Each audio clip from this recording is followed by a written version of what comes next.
Hi, I'm Shantae Hastings, Secretary of the Delaware Department of Transportation, and welcome to On the Move with DelDOT, Delaware's transportation podcast. Thanks for tuning in. We have a great show for you today.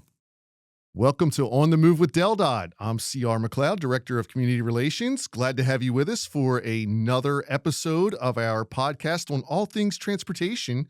And today I'm very pleased to welcome our guest, Secretary Shantae Hastings. Shantae, thank you and welcome.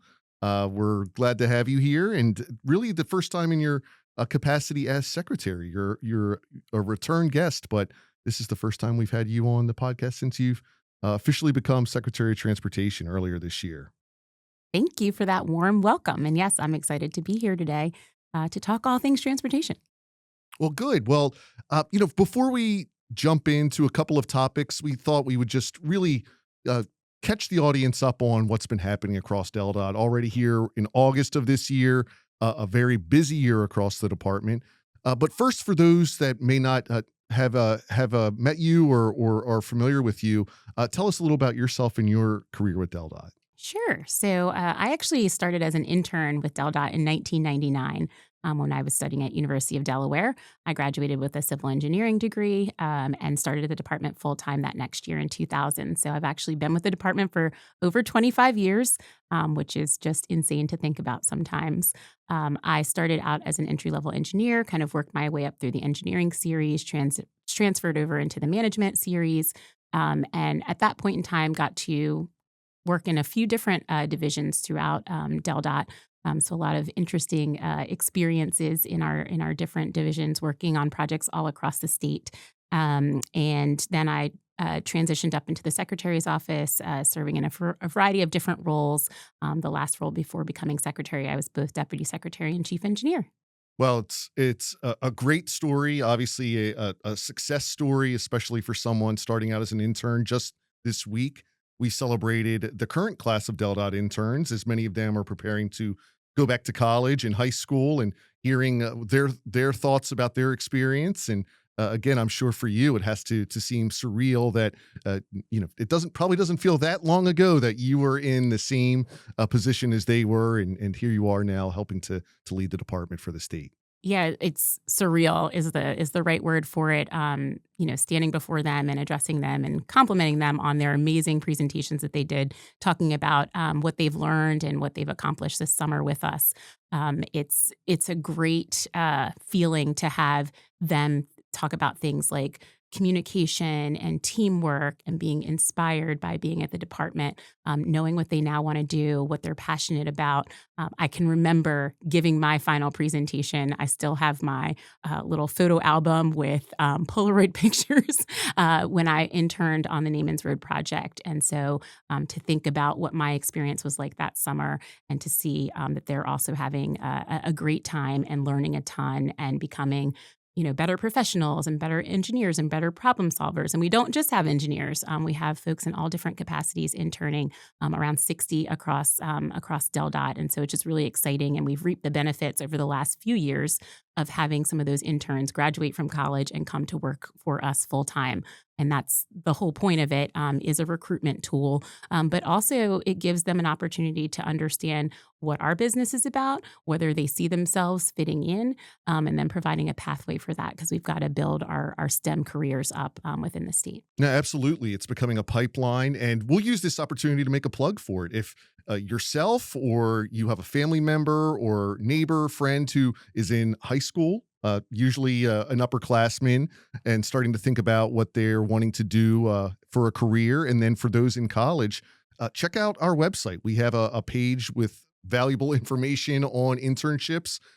From what we hear from our interns each year, it's a great experience for them. They're not just in an office setting all day. They're actually out doing field work side by side with our employees across the department. And it's great to see that they're getting that real world experience as they're preparing for their careers as engineers and in a multitude of roles. So it's something that I think we're very proud of. And again, if you're interested, check out our website for more information. So back to business today, just to, as I mentioned earlier, 2025, it's already flying by, it seems, with us just turning the calendar to August. a very busy year across the department. You hit the ground running, obviously, coming on board with the governor's new administration and being appointed as secretary. And we just thought this would be a good time just to catch up on what's happening across DelDOT and talk about priorities. As we go forward, there's been some notable things that we've gotten done, and just wanted to take this opportunity to hear your thoughts and about where we've been this year and where we're going. Sure. So I like to say that we have, four main priorities within the department. So safety, state of good repair, multimodalism, and resiliency. And so we are very focused in all of those areas on trying to make a positive impact. So from a safety standpoint, sorry, we are all in on the safe system approach. And that is a national effort that was started by USDOT and the Federal Highway Administration a few years ago. And many of the states have adopted this approach, where you think about the tenets that humans are vulnerable, humans make mistakes, responsibility is shared, safety needs to be redundant, we need to be proactive with it. And so when you look at things through that lens, if you will, you make different decisions and really try harder at safety. Making one mistake shouldn't cost you your life or cause you a severe injury. And so we have been and will continue to do a lot of work in that space to ensure that we are really improving safety throughout.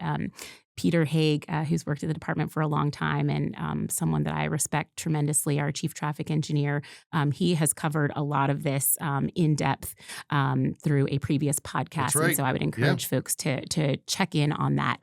We're making different decisions when it comes to safety. We're putting a ton of investment into the safety space. I'm really proud that we are seeing some of the benefits. 2022 was our deadliest year on our roads, with 164 people losing their lives tragically. And so this year, as you look at the fatalities that are on our roads, we're about 25% down from where we were last year, around 30% less than where we were the year before. And so things are finally trending in the right direction, but we're not stopping. We're Right. continuing because one death is too many. Our goal is towards zero deaths. And so just trying to continue that journey and partner really with law enforcement, Office of Highway Safety, schools, organizations, you name it. If people can, make different decisions and be educated about how to be safe drivers, safe walkers, safe bikers, safe transit riders, we can keep each other safe and make sure that everybody gets to go home together. And our bedelaware.gov campaign, that's our website for Be Delaware.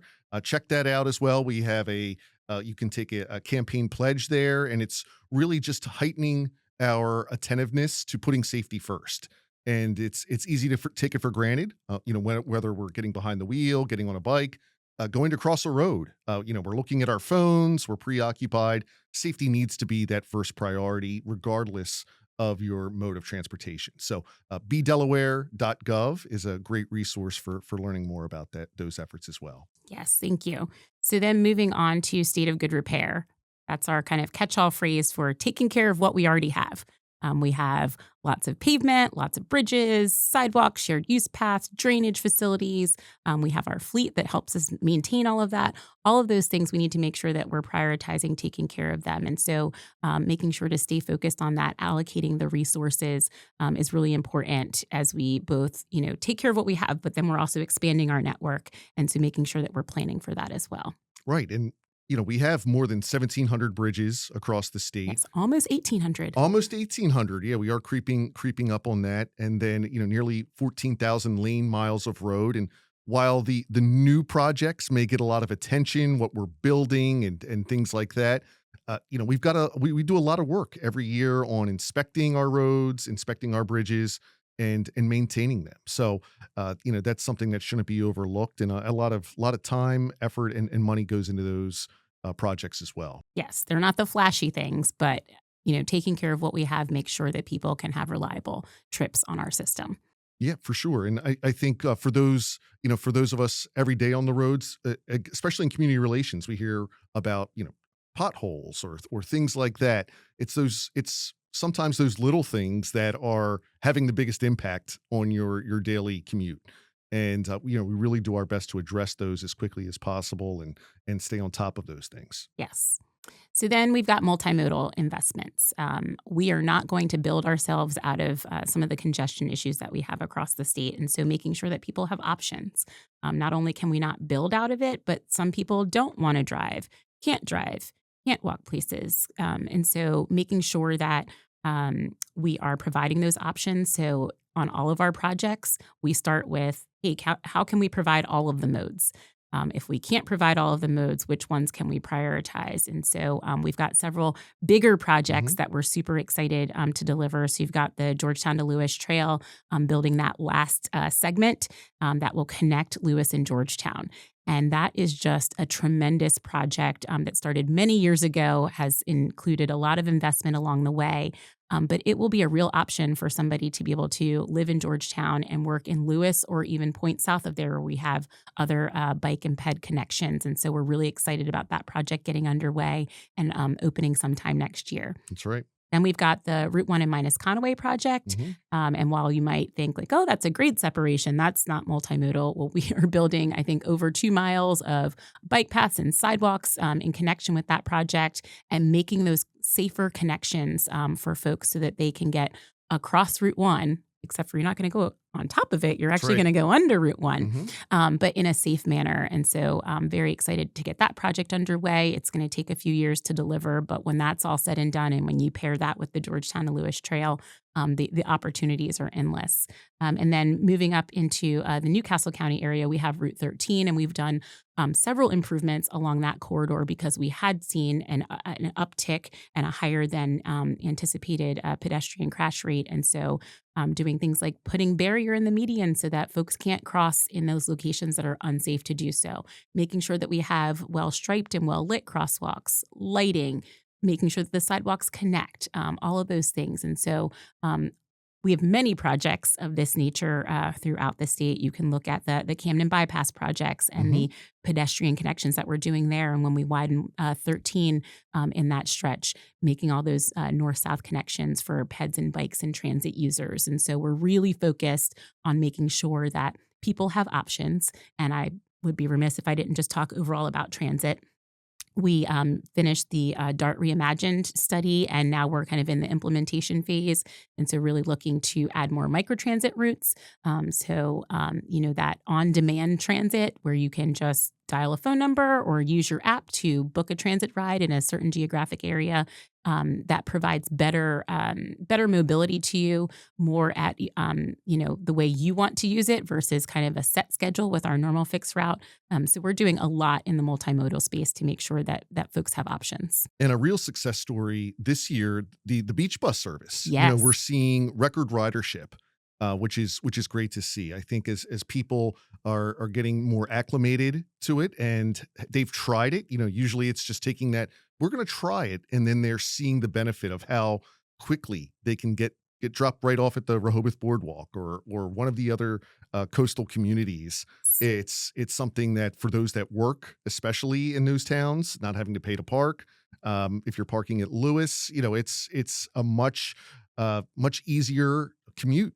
And again, the numbers are showing that people are really taking advantage of it, which is what we want. That's what we want the service to be there for. And we're, constantly looking at the numbers and how we can continue to deliver the service that people need across our state. Yes, great point. I actually had some friends who I met down in the beach area, and they had actually parked in Lewis, rode the bus down, and they were raving about how beautiful the Lewis Transit Center is. They love the Adirondack chairs. They love that there's Right. restroom facilities, that the bus is reliable, all of those things. And so, yes, we're trying to improve our transit reliability so that folks will choose it more. And I would just encourage folks, if you've never, taken a ride on one of our buses, just do it just one time.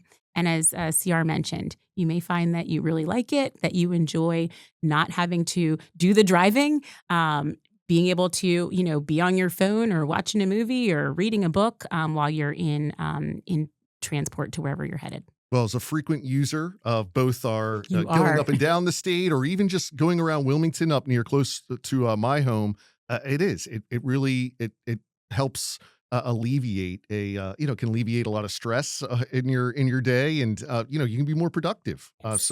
It's something that we continue to hope that people are We're listening to the feedback we're getting, and that was really part of the Dart Reimagine campaign. How can we make sure that we're meeting the needs of the communities that we serve? Yes, definitely. And then last up is resiliency.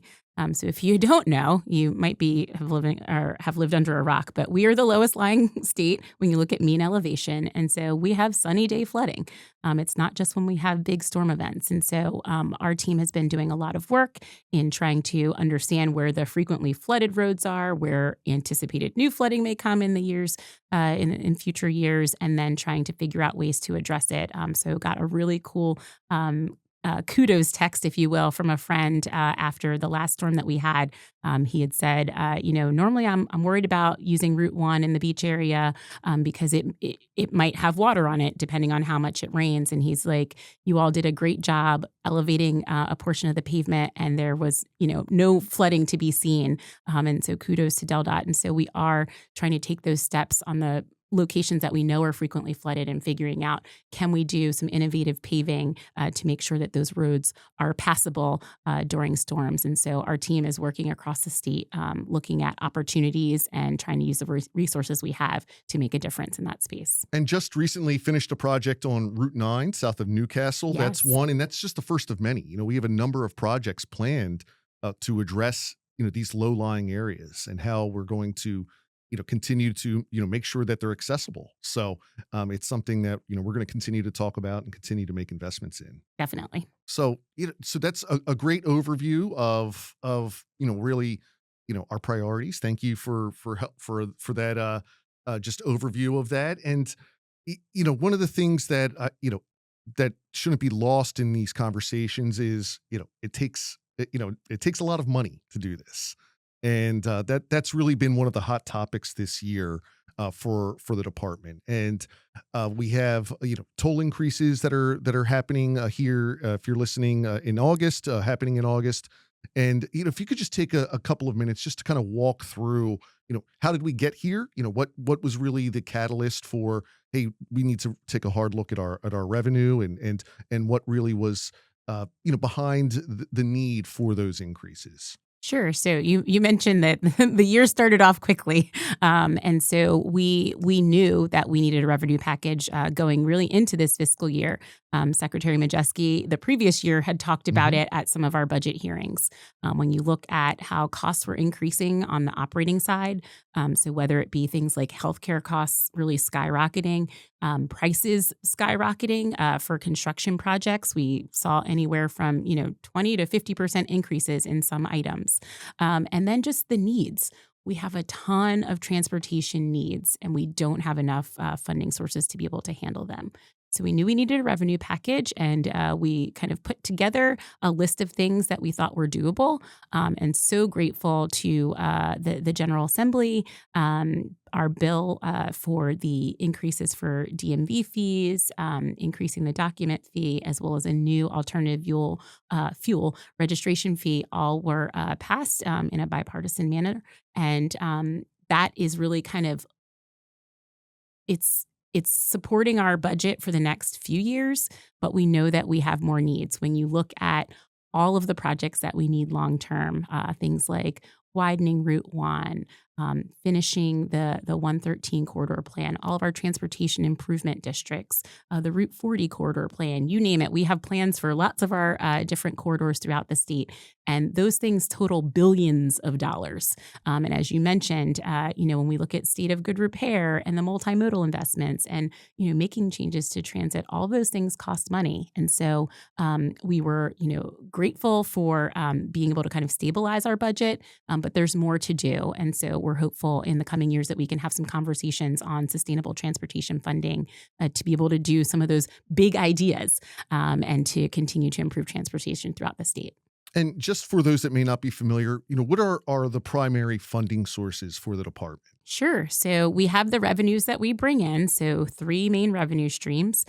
You've got tolls, you have our DMV fees, and you have motor fuel tax. A lot of people don't know that every time you fill up, you pay 23 cents a gallon, and that comes into the Transportation Trust Fund to be used on transportation issues.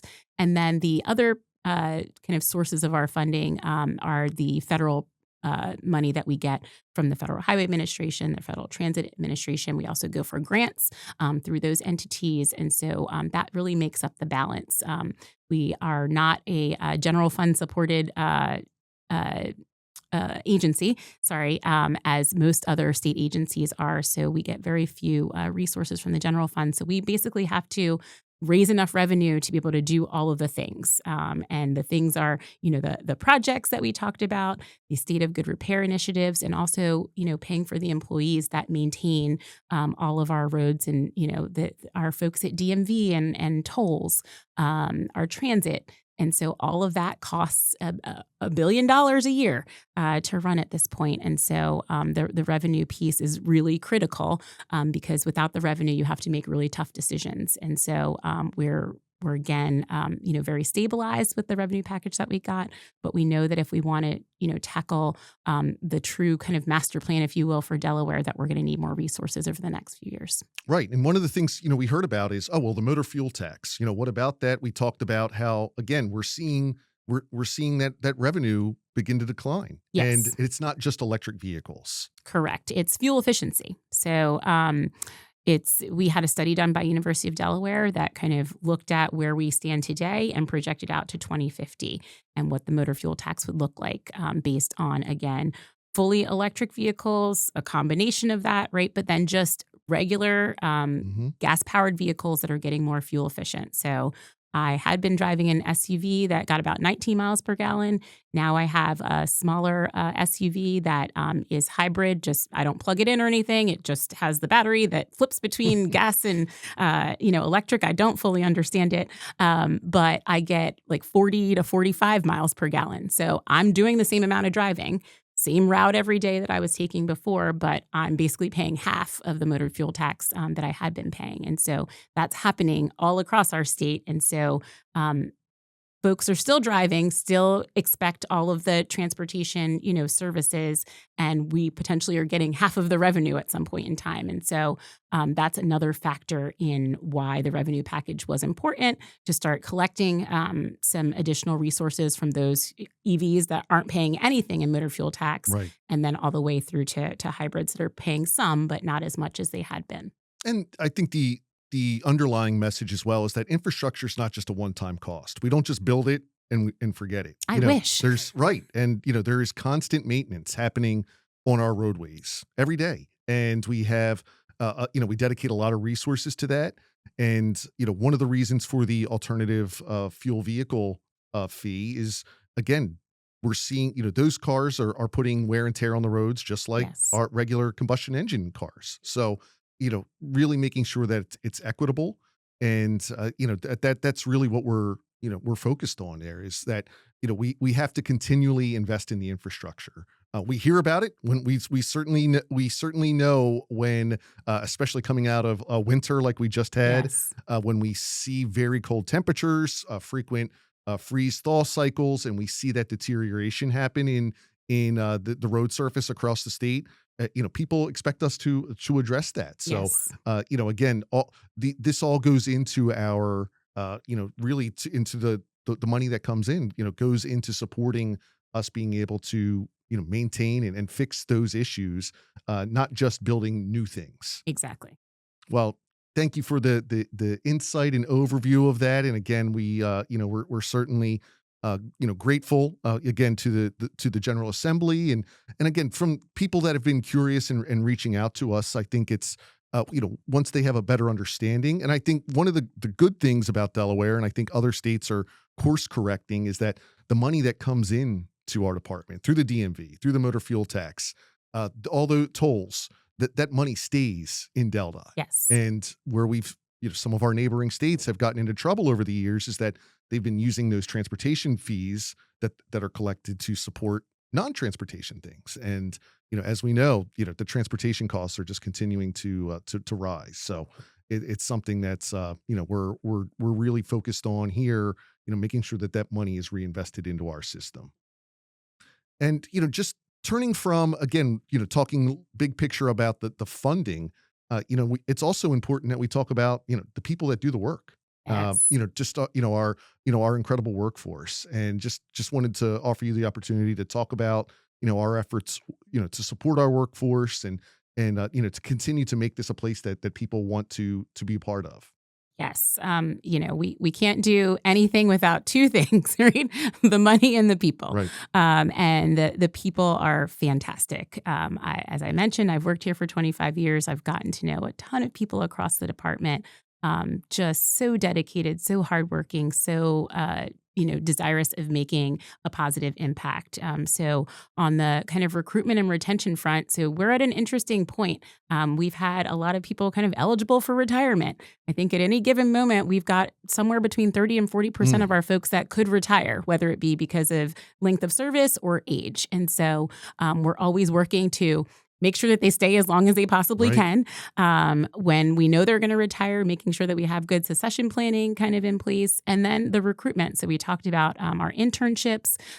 We didn't get a chance to talk about some of the recruitment efforts, and mainly in the transit space that we're trying to do.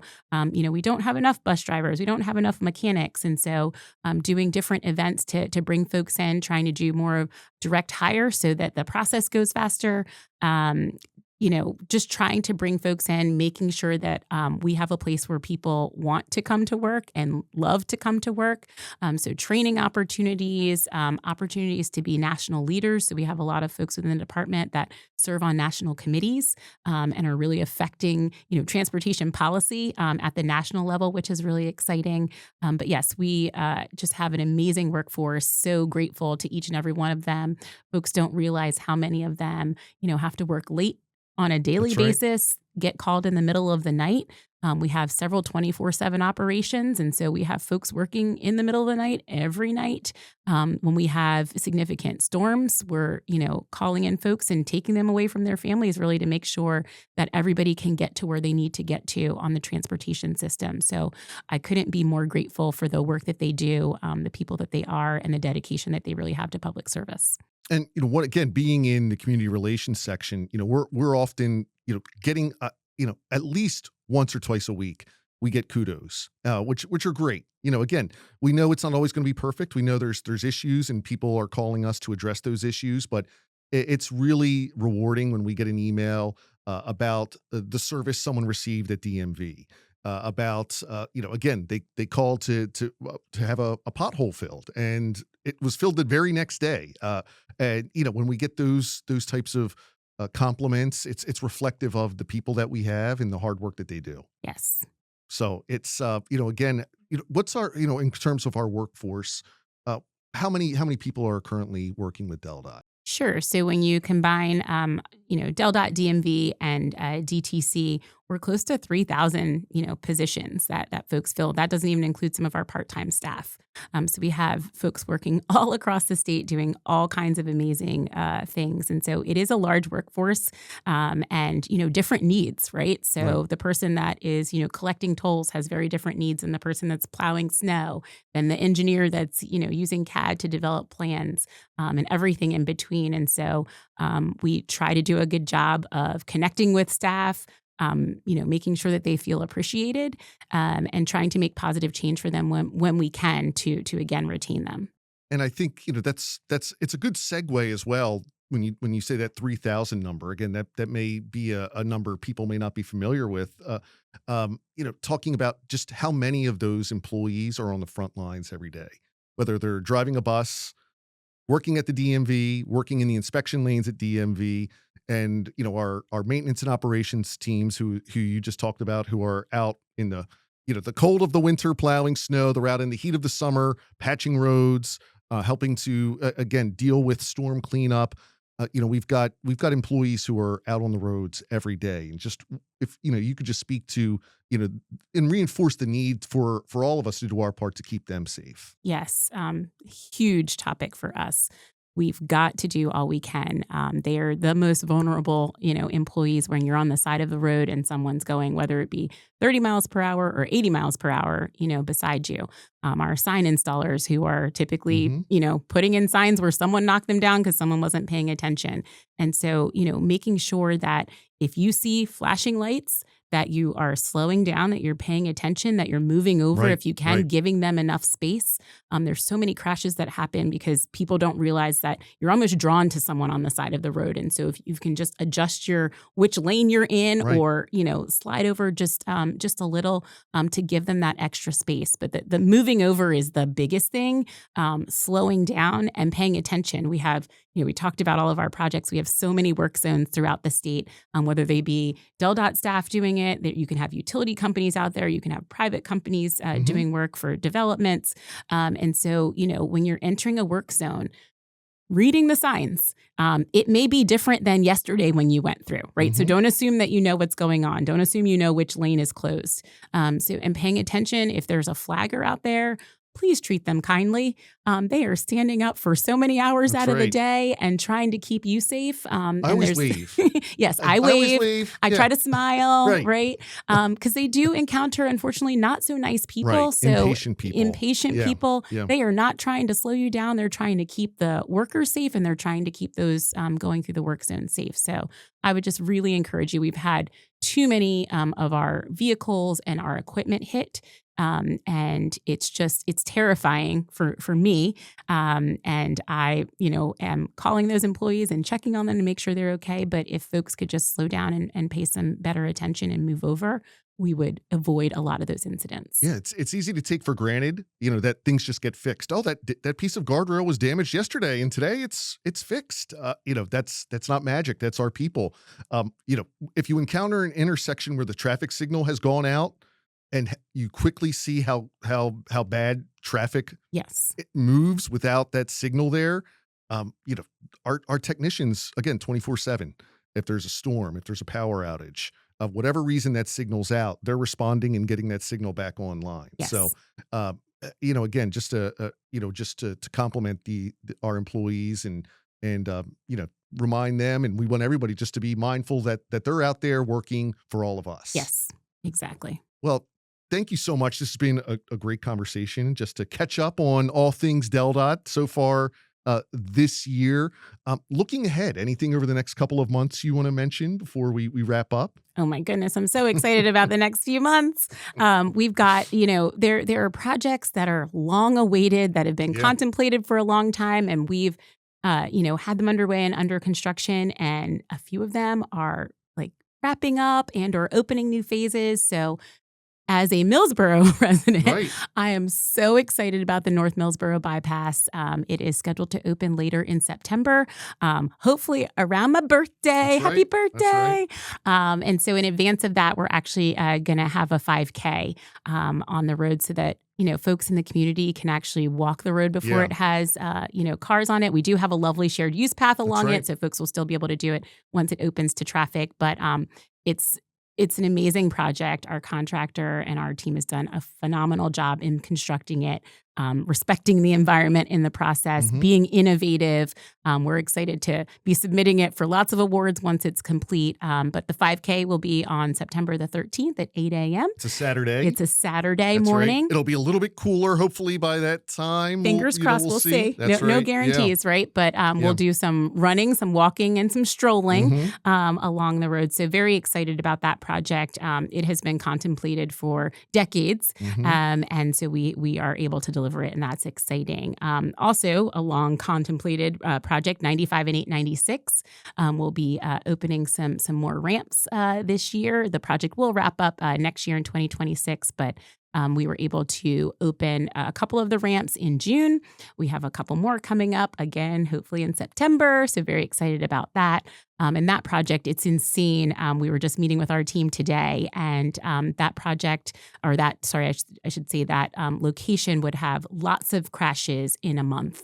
And it's been open for about a month, and it's had 3 crashes total. And so it's doing what we wanted it to do. And that's really exciting because at the end of the day, this is all about, safety and making sure that folks can get home. So very excited about that project. And then, as I mentioned, Georgetown to Lewis under construction. We'll be opening that sometime next year and hoping to potentially do some kind of 5K event on that as well. Well, a lot happening, and again, it's going to be a busy end of the year as well. Yes. So again, we're staying busy. It's never not busy. It's maybe a little less busy, but it's always busy. So, thank you again for your time. And as we wrap up, any closing thoughts that you want to share with the audience? With the about our department. Something people may not know that you might want them to just keep in mind. Well, we talked about our team. I mean, our team, they are the most hardworking and dedicated folks. They do a tremendous job. I am so excited to lead this team. I'm excited that Governor Meyer offered me the opportunity and that the Senate confirmed me to do this job. Our team is phenomenal. I'm excited about the things that we're doing now. I'm excited about the things to come. And so I would just ask folks to get involved. We have lots of public meetings and public Hmm. workshops and opportunities to provide feedback, and we often don't get very many. And so I would encourage you, if you're interested in transportation, to please check out our website, sign up for our alerts. There are so many projects going on throughout the state, and you may not live right at a project, but you may use that location all the time. And so making sure that you're getting involved. We love to hear feedback. We love to incorporate it into our projects. And I'm just excited about what's to come in the next few years. No, that's great. And whether you're giving a talk to a group across the state, talking to employees, many of our meetings, they all start with the same message, talking about safety. I think it's appropriate if you close with talking about safety. Yes, we do start all of our meetings and presentations off with our mission statement to provide excellence in transportation for every trip, every mode, every dollar, and every one. And we also talk about safety. We talk Mhm. about where we are with fatalities, and we talk about the Safe System approach and the Be Delaware campaign. And so in closing, I just want to remind folks that we need you to buckle up, Mhm. that we need you to slow down, that we need you to pack your patience. I love that little phrase. And that we need you to pay attention. We want everybody to arrive home to their families each and every day. And so I think you can do it if you do those four things. Well, that's a great way to end this podcast. We're so grateful for your time, Secretary Hastings. Thank you for being a guest. We know you'll be back. We'll be talking about the next round of greatest things happening across the state in short order, I'm sure. And if you have an idea for a topic that you'd like us to dive into on the podcast, send us an email, dotpublic dot at delaware.gov, or leave us something in the comments section, and we're happy to take those into consideration and cover topics of interest about what's happening in transportation across our state. I'd be remiss if I didn't thank the man behind the curtain, Chris Owens, for our multimedia coordinator, for his hard work in producing not only the podcast, but a lot of the things that you see on a daily basis on our website and our website, helping people to actually see the work that's taking place. So thank you, Chris, for all that you do. And again, please stay safe out there. We'll look forward to talking to you soon on the next edition of On the Move with DelDOT. Bye. Bye. Thank you for joining us and taking the time to learn about what's happening in transportation across our state. If you have any questions about today's episode, feel free to leave them in the comments section. You can also follow us on social media. All the links are in the description. We'll see you next time on the Move with DelDOT.